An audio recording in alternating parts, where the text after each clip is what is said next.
Welcome back, everyone.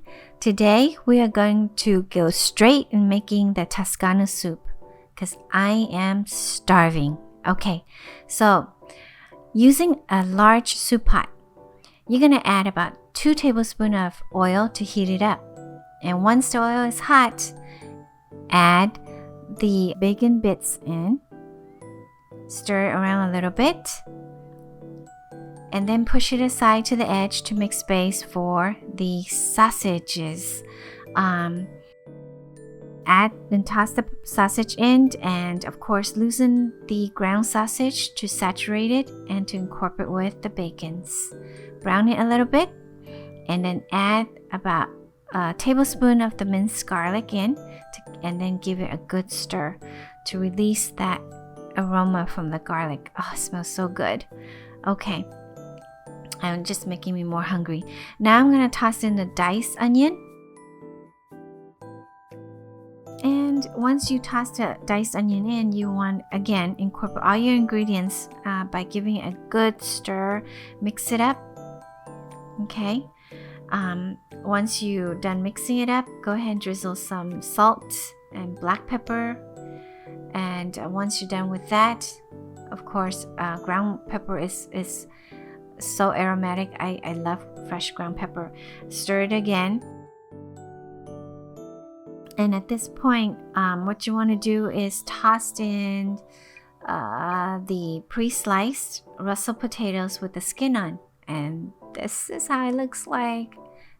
Finely sliced. I love the coloration of the skin when you leave it on too. Okay, so stir it well and then put a lid over. Cover it for about 2 to 3 minutes. Okay, so open the lid or remove your lid, and you want to stir it, mix it up a little bit here. You want to make sure there's no burning in the bottom or anything sticking to the wall of the pots. Give it a good, saturation of the ingredients, and now pour in the chicken stocks. After the chicken stocks go in, of course, stir and stir again. Always, huh? Okay, so after the chicken stock goes in, I am adding the heavy cream, as you can see here.